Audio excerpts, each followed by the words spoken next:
Bene, un buongiorno a tutti e porgo il saluto del Consiglio regionale. Ringrazio il collega e amico Roberto Bet per aver portato qui nella casa di tutti i veneti ospiti così importanti e soprattutto la presentazione di un evento sportivo importantissimo, il Consiglio Orienteering Meeting 2024.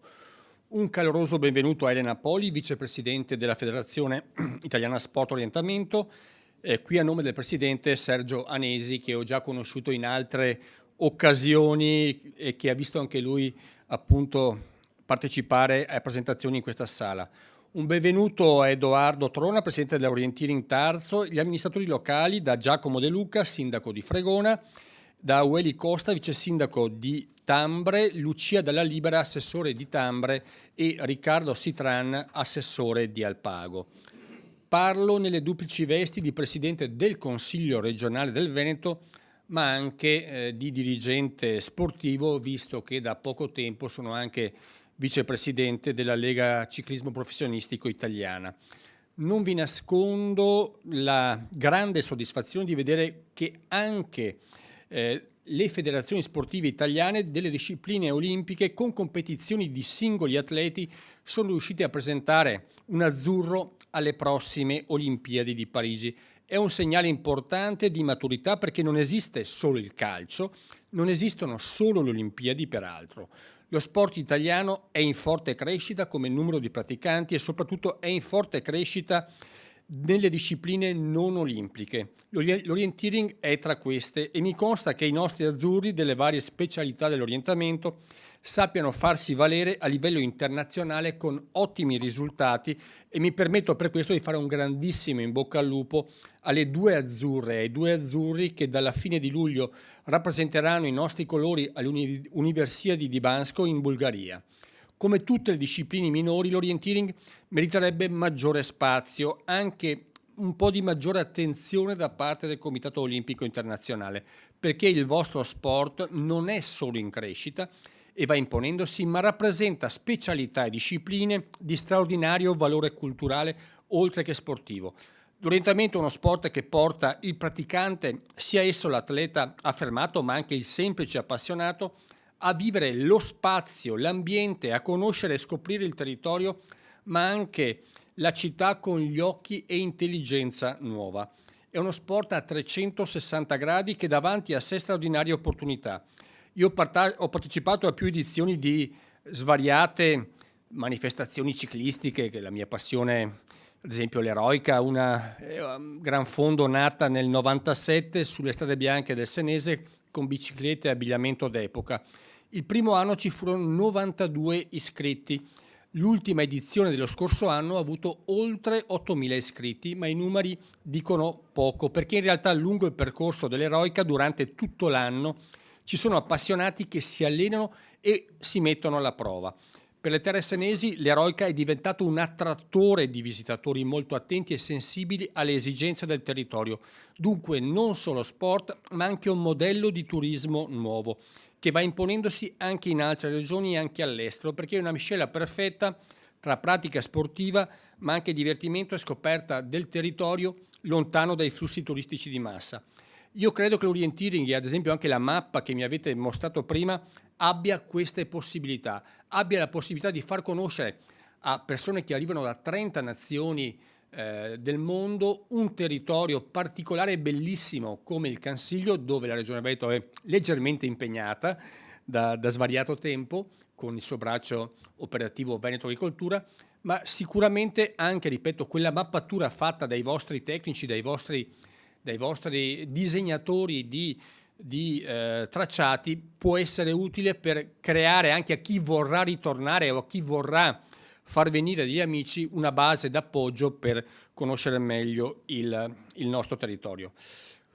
Sottolineo appunto che quello delle discipline non olimpiche è uno spazio che secondo me va alimentato, va curato e va utilizzato. Ci sono pratiche sportive, pensiamo al Tai Chi, inserito nel patrimonio culturale dell'umanità dell'UNESCO, ma non ammessa alle Olimpiadi, sebbene sia una disciplina marziale utilissima per la tutela della salute e anche degli anziani. Insomma, l'orienteering è in bella compagnia tra le attività sportive non olimpiche e soprattutto può rappresentare una grande passione per un grande pubblico, anche se non è uno sport semplice. Neanche il Tai Chi è uno sport semplice, ogni sport impone una disciplina interiore che fa grande l'atleta come il semplice appassionato.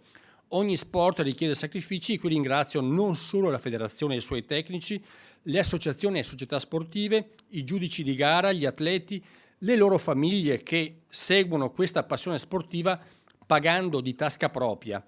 Gli sport minori sono un esempio di abnegazione e passione e noi tutti siamo in debito nei confronti di chi permette queste discipline e di viverle e di crescere anno dopo anno nonostante mille difficoltà e costi crescenti. State lavorando per lo sport vero, una disciplina che forma ed educa e mostra ai giovani valori autentici e un'autentica formazione etica, morale e umana. Voi imparate a correre, a orientarvi nei boschi, nelle colline, nelle città e in questo modo imparate a orientarvi nella vita, sapendo che non esistono scorciatoie, ma tanta fatica e sacrificio. E basterebbe questo per dire quanto siate importanti. L'Alpago e il Cansiglio sono degli spazi ideali con i loro paesaggi, le loro temperature medie, speriamo anche nel meteo, per questa disciplina sportiva. È perfetto l'incontro tra territorio di rara bellezza e non ancora contaminato da turismo di massa. È un modello sportivo ecosostenibile come quello delle discipline dell'orientamento e io ringrazio gli amministratori locali e chi ha voluto questo incontro, nonché la federazione che lo ha sostenuto e spero che esso possa diventare un appuntamento fisso nel calendario sportivo con un numero sempre maggiore di praticanti. Ringrazio anche per questo pensiero, insomma, lo appenderò insieme a tanti altri, mi permetto di dire, numeri che ho appunto che riguardano altre cose che ho fatto e vi auguro assolutamente un'ottima riuscita nei prossimi giorni di questo appuntamento che vedrà sicuramente il Cansiglio agli occhi dell'attenzione e ve lo dico anche conoscendo un po' i paesi nordici, ho visto anche il ritorno televisivo che hanno le gare di orientamento proprio nei paesi del nord Europa con la passione che appunto mettono gli atleti e gli ospiti e i cultori di questo sport in quei paesi. Quindi buone giornate e speriamo che tutto funzioni, ripeto, a partire dal meteo. Chiamo qui il collega Bet a condurre il resto della conferenza stampa. Prego Roberto.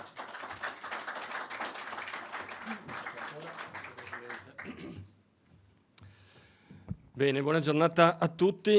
È sempre un po' difficile riprendere dopo l'intervento del Presidente del Consiglio Ciambetti, che ringrazio per l'esaustività e per la passione che ci mette sempre nel raccontare e nel promuovere le nostre iniziative, in questo caso iniziativa sportiva, che non è solo un'iniziativa sportiva, è anche un'iniziativa che promuove un territorio.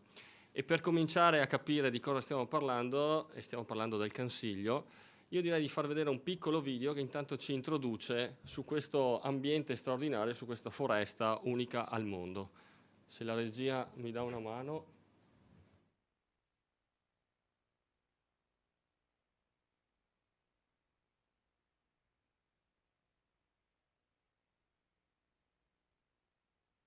Anche un volume.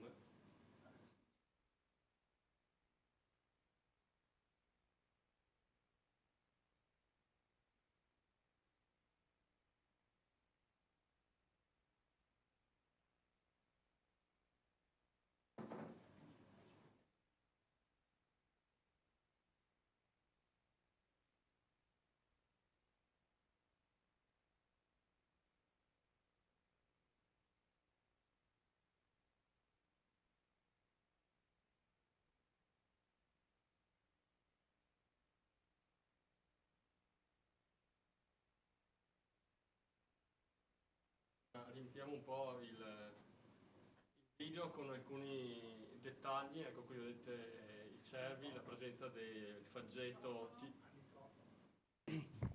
Ecco, riempiamo un po', c'era una musica di sottofondo che purtroppo non è riuscita a partire. Qui abbiamo alcune immagini, alcuni scorci della piana del Cansiglio, che come ho detto è unica nel suo genere. Vedete appunto la tipica forma a conca che permette anche una caratteristica climatica particolare. Qui vedete il bosco, è un bosco di faggeti e abeti. La nebbia che è per l'effetto delle temperature e del cambio rispetto all'ambiente esterno che si viene spesso a creare. Questa è un'immagine d'insieme, ecco qua è la bellissima piana innevata durante il periodo invernale, uno scenario veramente interessante e da un punto di vista anche emotivo che tocca veramente il cuore quando si è in mezzo a quella piana innevata. Ecco, qui si è concluso. È un peccato che non c'era il sottofondo musicale che dava un po' di emozione al video. Allora, noi stiamo parlando appunto di un'area molto particolare, che è quella del Cansiglio, che secondo me attraverso questo sport, e non solo questo sport, ma questo weekend sarà veramente il luogo dove il mondo si fermerà, gli appassionati quantomeno di orienteering, a guardare questi sportivi che correranno in mezzo a questo bosco, che è uno dei boschi più storici che abbiamo. La presenza umana risale ancora al Paleolitico, ma poi abbiamo tutto il periodo della Serenissima, dove il bosco del Cansiglio è diventato veramente punto di riferimento per la fornitura del legname che serviva poi qui a Venezia per i remi, piuttosto che per tutte le attività e le costruzioni che venivano fatte nella Repubblica Serenissima. Poi ci sono stati i cimbri, ma diciamo che la foresta del Cansiglio, tra l'altro l'etimologia di Cansiglio, l'etimologia più accreditata, fa derivare la parola da concilium.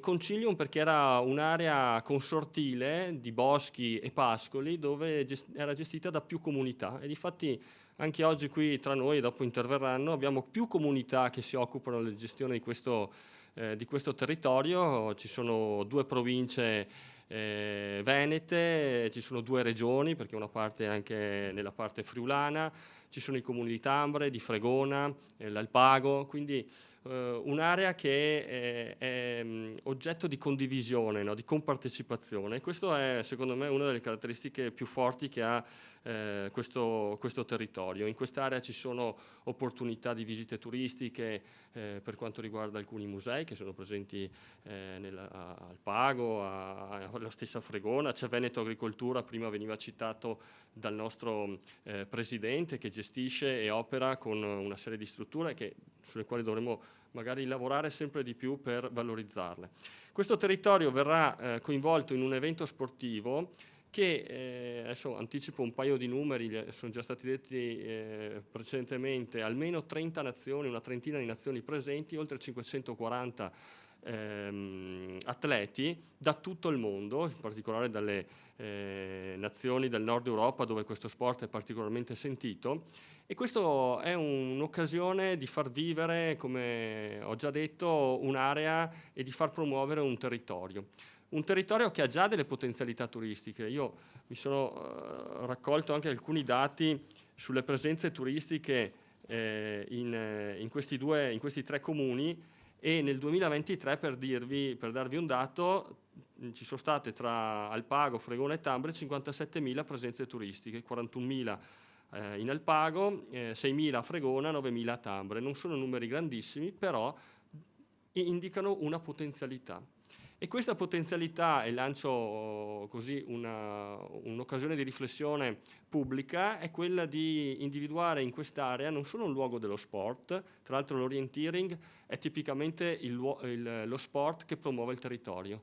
Io l'ho detto in occasione di una competizione sportiva fatta sulle colline UNESCO, è lo sport ideale per far conoscere e vivere in prima persona il territorio. Tra l'altro la foresta del Cansiglio, il bosco in generale, ha anche effetti terapeutici e sanitari.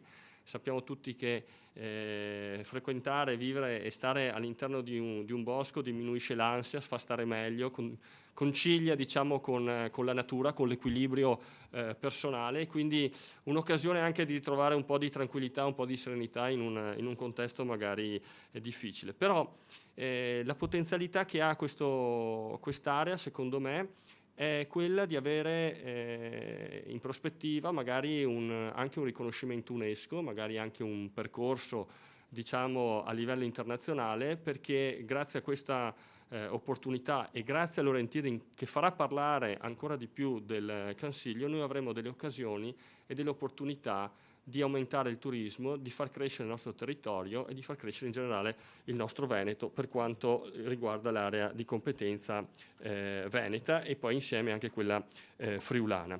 Io non mi dilungo oltre, perché qui abbiamo dei graditissimi ospiti, tra cui il presidente dell'Orienteering Tarzo, che è la società organizzatrice, Tona Edoardo, e ricordo che la società Orienteering Tarzo a livello nazionale è una delle prime società come capacità di organizzare eventi di questo tipo ed è riconosciuta come un punto di riferimento. Quindi invito Edoardo ad avvicinarsi insomma, posso farlo accomodare qui a fianco a me, così lo accompagno nel suo intervento, che così ci definisce e ci introduce in maniera più dettagliata le specifiche di questo sport e la competizione che verrà appunto fatta in questo weekend, venerdì, sabato e domenica. Prego Edoardo. Allora ringrazio il consigliere Bet e ringrazio la Regione Veneto. Scherzo. Ok, ora è verde. Allora ringrazio, dicevo, la Regione Veneto, il consigliere Bet, il Presidente per la meravigliosa presentazione che ci ha fatto, e per noi questa è anche una sensibilità e un'attenzione rispetto al nostro sport, che effettivamente è una disciplina minore, ma appunto è in grado di muovere numeri importanti. Li abbiamo visti, 530-540 iscritti da 30 nazioni. La nazione maggiormente rappresentata è la Svizzera con 160 iscritti, oltre che l'Italia chiaramente. In particolare abbiamo la nazionale svizzera che ha scelto, e la nazionale svizzera, per chi non conoscesse il mondo dell'orienteering, è una delle prime nazionali al mondo, insieme a Svezia e Norvegia probabilmente. La nazionale svizzera ha scelto le nostre gare come prove di selezione per l'europeo che si terrà in Ungheria ad agosto, e quindi siamo molto onorati, e questo ci ha permesso questo notevole afflusso di agonisti e atleti della nazionale appunto elvetica. Poi abbiamo atleti da tutto il mondo. I più lontani sono Canada, Giappone, Australia, Nuova Zelanda, oltre che chiaramente quasi tutte le nazioni europee. Il nostro sport è uno sport con mappa e bussola. Gli atleti partono e hanno una serie di punti di controllo da trovare nel territorio. Infatti nell'orienteering l'impianto sportivo non è un palazzetto di cemento o un campo da calcio, ma è il territorio naturale, e questa è la grande forza del nostro sport, perché anche da un punto di vista turistico e della promozione del territorio è importantissimo. Il nostro impianto sportivo è il territorio, e in questo poi chi pratica orienteering è molto attento anche alle tematiche di rispetto ambientale. Spesso dopo un evento con 500 persone, no, ci si aspetta magari che ci sia dello sporco, delle cartacce. Nell'orienteering devo dire, noi poi come organizzatore chiaramente siamo lì e aiutiamo, ma in primis gli atleti e i partecipanti sono estremamente rispettosi dell'ambiente e del territorio, e questa è una delle grandi forze del nostro sport. Come Associazione Sportiva Orienteering Tarzo siamo più di 70 volontari che danno una mano, che devo veramente ringraziare, perché senza i volontari chiaramente la nostra manifestazione in mondo sportivo in generale non riuscirebbe a fare molto. Così come ringrazio le amministrazioni del territorio, che molte sono qui presenti, ringrazio gli sponsor, chiaramente ringrazio anche gli enti di gestione forestali, che, come è stato detto, il Consiglio, essendo diviso fra 2 regioni, 3 province, 7 comuni, 3 enti di gestione forestale, è impegnativo chiaramente anche per noi organizzatori, però siamo contenti di avere sempre un'ottima accoglienza, come insomma in questa sede, che per noi è un onore essere qui presenti. Grazie Edoardo, facciamogli un applauso. Io adesso chiamo sul palco Elena Poli, che è la vicepresidente della Federazione Italiana Sport Orientamento, FISO, e quindi una rappresentanza nazionale della federazione che ci fa assolutamente piacere. Benvenuta in Veneto, benvenuta a Palazzo Ferrafini. Prego. Questo? Sì. Scusate, allora, perdonatemi perché sono un po' raffreddata, quindi ho la voce un po'... quindi, allora, cosa dire? Tre presentazioni bellissime del nostro sport. Innanzitutto vi porto i saluti del presidente Sergio Anesi, che in questo momento è impegnato in un'altra conferenza stampa su cui aveva già preso l'impegno, quindi lui mi ha pregato di portare i suoi saluti, e vi porto anche i saluti del Consiglio federale. L'orienteering proposto dall'Orienteering Tarso non credo che avrà assolutamente nessun tipo di problema, soprattutto poi proposto in una location come quella del Consiglio, che io amo da sempre. Quando mi parlavano della foresta del Consiglio, ho detto cosa sarà mai quando ho iniziato, perché sono un atleta master ormai, e quando sono arrivata in Consiglio ho capito è una cosa spettacolare, quindi toglie il fiato, quindi sono sicura che sarà una manifestazione veramente meravigliosa. L'Orienteering Tarso è una delle, come già avete detto, una delle società più importanti in Italia. Si occupa tantissimo di promozione e soprattutto mira alla crescita del movimento come agonismo. Quindi è veramente strutturata per proporre degli eventi agonistici di livello. Creare una manifestazione di questo tipo è molto molto complesso. Anch'io sono un tecnico, per cui posso capire quelle difficoltà di cui parlava il presidente Tona poco fa. E devo dire che senza l'aiuto delle istituzioni, degli enti locali, degli enti regionali e provinciali, tutto sarebbe molto molto più complicato. Quindi veramente ringrazio tutti gli enti, le istituzioni che supportano in questo caso questa particolare manifestazione, ma che sempre supportano anche in altre manifestazioni il nostro sport. In particolare quello che non è stato detto fino adesso, e lo aggiungo perché non vorrei ripetermi, quando degli atleti stranieri invitati alle nostre manifestazioni arrivano in Italia, hanno delle aspettative molto molto alte. È un po' diverso rispetto a quando noi italiani andiamo all'estero. Quando gli stranieri arrivano in Italia perché noi gli proponiamo una esperienza, l'aspettativa è molto alta, quindi è qui che esce il nostro orgoglio. E quando riusciamo a creare una bella manifestazione con un'esperienza, proporre un'esperienza a 360 gradi che non riguarda soltanto l'aspetto tecnico, ma anche la cultura, il territorio, la conoscenza, la vicinanza al territorio, alle persone, allora secondo me abbiamo fatto centro. Okay? L'atleta diventa turista e noi lo aspettiamo di nuovo sui nostri territori, e anche questo si misura anche su questo il successo della manifestazione. Quindi questo è possibile solo se si lavora insieme alle istituzioni, perché noi siamo bravi a organizzare la manifestazione tecnica, ma senza il supporto del territorio, come dire, ci mancherebbe una parte importante. Tante cose sono state dette e quindi non vorrei ripeterle.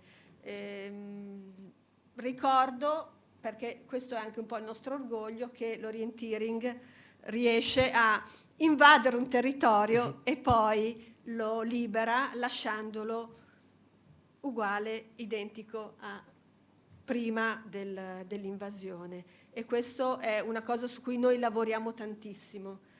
insieme anche alla IOF, che è la federazione internazionale che lavora anche su questi aspetti con le sue commissioni.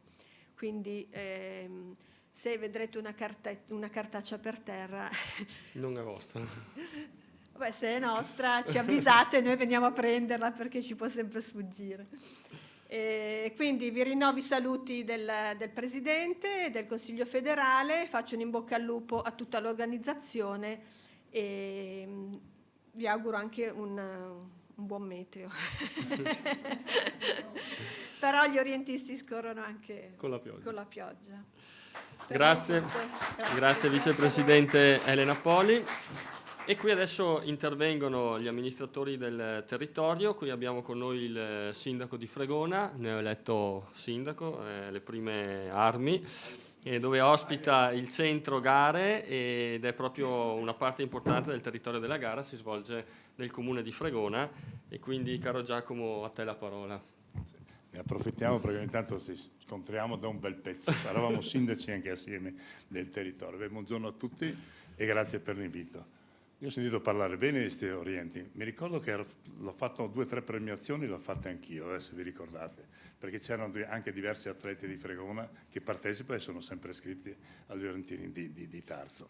Ecco, promuovete il territorio. Cosa dobbiamo chiedere di più? Dobbiamo non solo aiutarvi, ma ringraziarvi per quello che state facendo. Fregona, tu hai nominato qua, voglio correggere alcuni dati, perché sai, Fregona, sì, 6.000 presenze per quello che riguarda la sosta, Sì. ma per quelle toccate, se contiamo anche purtroppo le toccate fuga, perché non ci sono alloggi a sufficienza, ma lo faremo grazie anche all'aiuto regionale, sono più di 80.000 le persone che sono venute l'altro anno a Fregona, non Corretto. 30, perché abbiamo delle bellezze naturali, come il Consiglio prima di tutto, per me resta il non plus ultra, e di qua, se mi permettete una divagazione, voglio approfittare per ringraziare, e lo ringrazierò sempre, il Presidente Zaia, perché se una parte bella, la parte più alta, la parte più gradevole da visitare, dove si può girare a 380 gradi, 360 gradi, è del comune di Fregona, ma è di proprietà dei nostri cittadini, di tutti i cittadini, è il Monte Pizzocco. Era una struttura privata che con l'aiuto totale, ma senza il quale non sarei mai riuscito a farlo, è diventata 77 ettari in cima alla montagna, con un bel po' di bosco, è diventata di proprietà del comune. Il Presidente Zaia è stato quello che ha dato subito una mano e mi ha incoraggiato in questa avventura che non era facile da compiere. Quindi di nuovo grazie, se lo dici, lo ripeto ogni volta perché lo merita. Il nostro territorio è bello, ragazzi, inutile che ce lo diciamo, non tanto conosciuto, ma la Serenissima se l'ha tenuto caro. Ricordate quella Serenissima? Ogni albero che c'era, e non ne erano pochi, era segnato, registrato, e guai a chi lo toccava. Aveva una denuncia penale. Se voi vedete, ogni 100 metri c'è una segnalazione di quanti alberi ci sono e venivano controllati ogni volta. Quindi vuol dire che c'era già allora un'importanza. Adesso col turismo che si sta evolvendo, io penso che l'interesse per la nostra area sia molto di più. Quindi grazie per quello che state facendo. Il Comune di Fregona per i prossimi 5 anni sicuramente, ma penso per il futuro totale, sarà pronto a darvi una mano, e i nostri volontari so che si sono attivati per essere presenti, i nostri alpini lo stesso, il Comune lo stesso, e benvenuti e grazie per la vostra presenza. Grazie Sindaco, un applauso al Sindaco. Poi tra l'altro sulla gestione del bosco voglio ricordare che il Bosco del Cansiglio è il primo bosco in Italia, la prima foresta in Italia ad avere una certificazione PFC, che è una certificazione che qualifica la miglior gestione dal punto di vista ambientale, sociale e economico della foresta. Quindi anche questo è un altro, un'altra spilletta che ci mettiamo sopra del Bosco del Cansiglio. Adesso c'è la parte bellunese degli amministratori. Qui abbiamo il vice sindaco di Tambre, Costa Auelli, giusto? Insieme all'assessore della Libera Lucia, ma abbiamo deciso che facciamo parlare il vice sindaco per ordine di autorità. E con l'occasione saluto anche il collega consigliere regionale Giovanni Puppato, che è qui insieme a noi, e Tommaso Razzolini, che saluto giù in fondo. Prego, vice sindaco. Salve, buongiorno a tutti. Porto il saluto dell'amministrazione comunale di Tambre. Sono qui, come ha detto il consigliere regionale, con il mio assessore Lucia della Libera. Anche noi siamo dei volontari sul territorio. come amministrazione, purtroppo, siamo sempre a disposizione di chi ci chiede qualcosa. Vorrei innanzitutto ringraziare la Regione, nella persona del consigliere Bet, che ha voluto a tutti i costi che ci fosse questa giornata per spiegare ed elencare qual è anche il territorio dell'altopiano. Noi come amministrazione abbiamo sempre collaborato e siamo stati fieri di collaborare con la squadra del Laurentino Rintarzo. Abbiamo sempre riscontrato un ottimo lavoro anche da parte loro nel proporre il nostro territorio. Quindi li ringrazio vivamente perché dietro a quello che si vede c'è sempre qualcuno che fa. E noi amministratori dobbiamo inchinarci davanti a chi occupa il proprio tempo per lo sviluppo del territorio. Purtroppo le amministrazioni non hanno possibilità di mettere soldi, di mettere risorse, però la buona volontà noi ce la mettiamo, perché è giusto riconoscere a chi ci aiuta a proporre il nostro territorio un minimo di riconoscenza. E ringrazio vivamente da Ercole Pin al Presidente Tona che seguono il nostro territorio, che come hanno detto sia loro che gli atleti che vengono dall'esterno è un territorio fantastico. Perché io chiedo sempre, non alle persone del territorio, ma chi viene da fuori che vede sotto un'altra ottica il nostro territorio. Perché noi ci sembra vedere tutto bello, tutto brutto. Invece c'è chi apprezza. E il commento che viene fatto da chi viene da fuori, noi abbiamo tutto, però ci manca quel piccolo passo, forse in mancanza sia dei noi amministratori che dalla parte politica qualche volta, che non riusciamo ad emergere, perché noi abbiamo un potenziale che è grandissimo.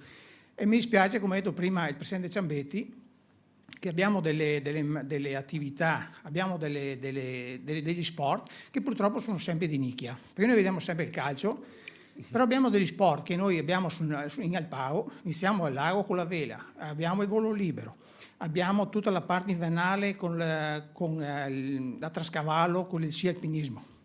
Poi abbiamo sul nostro territorio una pista federale di sci d'erba, che purtroppo rimane sempre dietro, che nessuno riesce a farla emergere.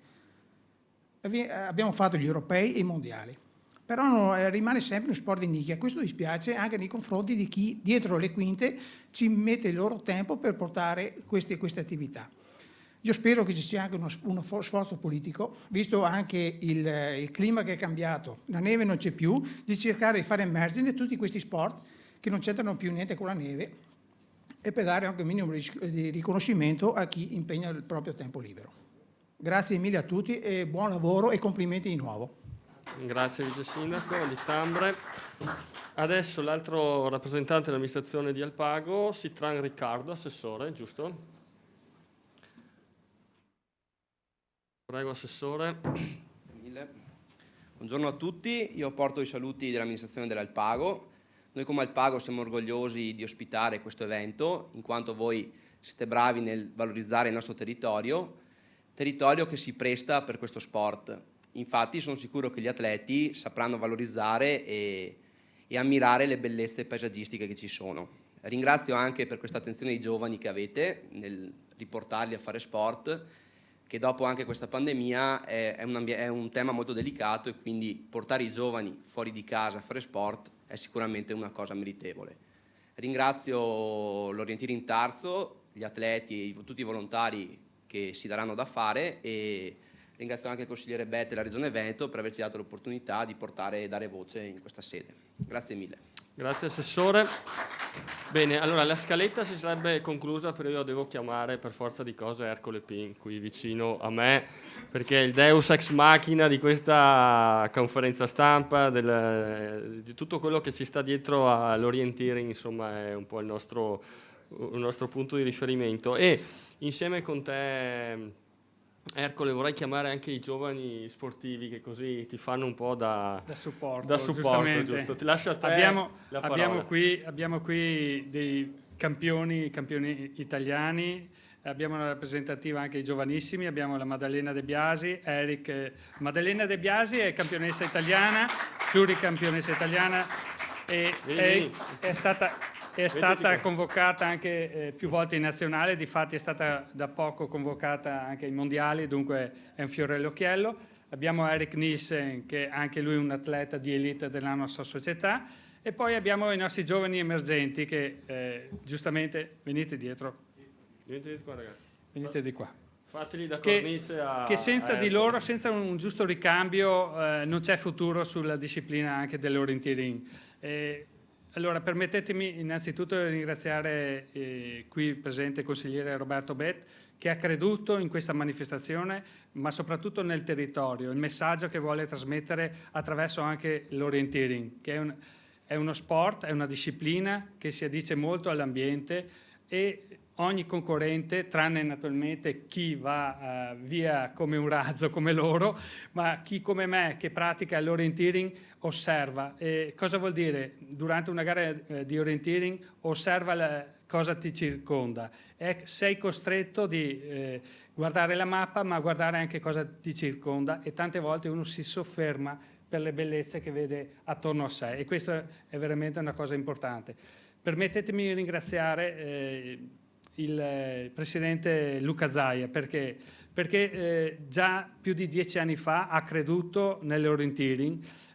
Io a livello organizzativo sono nato con una manifestazione Alpe Adria del 2014 e allora il presidente Luca Zaia, a cui ho presentato questo tipo di manifestazione, ha creduto, e abbiamo sempre avuto l'amministrazione regionale sempre al nostro fianco e ci ha sempre sostenuto, e questo è un valore aggiunto alle nostre manifestazioni, alle nostre discipline. Naturalmente assieme anche al territorio e alle varie amministrazioni e anche a chi gestisce il territorio, perché ricordiamoci che se il Consiglio in questo caso è così, c'è gente che ci vive non solo il sabato e domenica, ma ci vive anche durante la settimana, e anche sabato e domenica, se fa brutto, se fa bello. Qui abbiamo una valida rappresentanza che è Milo Veronese, che ci concede anche in questa occasione un suo terreno per poter allestire l'arena di gara. Voglio soffermarmi sul 2014. Il 2014 Luca Zaia, però, Luca Zaia, il presidente, è stato molto carino e sono stato affiancato e indirizzato e mi ha istruito per promuovere il territorio, che io ricordo molto, molto volentieri in questa occasione. Mi vengono anche, perdonatemi, anche i brividi e un po' di commozione, Fabio Gazzabin. Vorrei un applauso per Fabio Gazzabin che ci ha lasciato. Fabio Gazzabin, per chi l'ha conosciuto, era di poche parole, però quando ha preso in mano la situazione dell'orienteering ha capito subito di cosa si parlava, poche parole, tanti fatti, e da allora, 2014, in Consiglio c'è stata la svolta, non perché non ci fosse stato prima l'orienteering, ma c'è stata la svolta, e ogni biennio, si può dire, abbiamo una manifestazione nazionale e internazionale. Abbiamo portato finale Coppa del Mondo, campionati italiani, Coppa Italia, però c'è sempre stato riconosciuto a livello organizzativo, ma soprattutto come territorio. E il territorio è quello che ci fa stare bene. Quando abbiamo terminato una manifestazione, vediamo i concorrenti andare via con qualcosa nel cuore. Oltre che usiamo i premi con i prodotti tipici, perché noi vogliamo dare ai concorrenti che vanno via dal nostro territorio prodotti tipici. E vanno via con qualcosa nel cuore, e vedi la persona sorridente. Io mi ricorderò sempre la finale della Coppa del Mondo, un'australiana che non sapeva, veramente era rimasta ammirata sia dall'organizzazione ma dal territorio e da come l'abbiamo accolta, perché vengono accolti dalla gente del territorio, in questo caso dalle amministrazioni, dai sindaci e da Milo e anche chi lavora assieme anche a Milo. Dunque un sincero grazie, perché il mio compito all'interno della società Orienteering Tarso è promuovere il territorio. Devo trovare questa occasione per promuovere questo territorio, perché il territorio che abbiamo in Veneto è una cosa grande e va valorizzato anche attraverso sport. Mi dispiace averlo sentito, sport minore, però l'orienteering anche attraverso che riesce a prendere del turismo che fino a ieri non ci arrivava, e questo è una cosa fondamentale. Sono stati elencati alcuni paesi: Lettonia, Lituania, Norvegia, Finlandia, Israele, Stati Uniti. Queste persone sicuramente quando andranno via ne parleranno e ne parleranno bene. E tutto questo merito sia noi che abbiamo organizzato, ma chi ci sostiene, amministrazioni e Regione Veneto. Dunque, grazie consigliere Roberto Bet. Grazie Ercole. Bene, allora saluto anche Ilarieti Pietro, che è il broadcaster manager della FISO, e diciamo che siamo arrivati alla conclusione di questa conferenza stampa. Allora, cari amici, noi la vetrina ve l'abbiamo data, dopo faremo anche una foto, la vetrina ve l'abbiamo data, il racconto dello sport, dell'orienteering e della competizione di questo weekend l'abbiamo fatta, abbiamo parlato del Consiglio, adesso la palla, o meglio, la corsa passa, prego. Che ci siamo dimenticati di dire che avremo una... Se vuoi dirla a microfono così, ecco, facciamo un'integrazione alla conferenza stampa, per un appendice. per valorizzare questa manifestazione abbiamo invitato Rai Sport, che ci sarà un servizio in differita naturalmente di mezz'ora, e questo rende ancora più importante la nostra manifestazione e il nostro territorio. Dunque grazie anche a Rai Sport e il qui presente Pietro Ilarieti che seguirà l'intera registrazione. Grazie. Ecco, se vuoi dire anche le 3 giornate come si sviluppano. Allora, abbiamo le 3 giornate, inizieremo il 28 di giugno a Vallorc, che è io lo considero il salotto dell'orienteering. Il salotto con veduta, c'è stato un concorrente che un giorno ha detto con veduta nel paradiso, perché se uno arriva in Vallorc e guarda la piana dice sono in paradiso. E poi abbiamo il sabato e domenica invece abbiamo sulla zona delle code, su una parte del Consiglio Veneto e Friulano, 2 gare molto più tecniche di quelle di venerdì. Dunque il 28 pomeriggio, sabato mattina e domenica mattina, con premiazioni alle ore 13 di domenica. Grazie. Grazie Ercole, quindi adesso in bocca al lupo e ragazzi... Viva il lupo, mi raccomando, sempre. Viva il lupo, soprattutto in Consiglio, non diciamo... E mi raccomando ragazzi, passate un bel weekend di sport all'insegna della natura e della pratica sportiva. Grazie e buona giornata a tutti.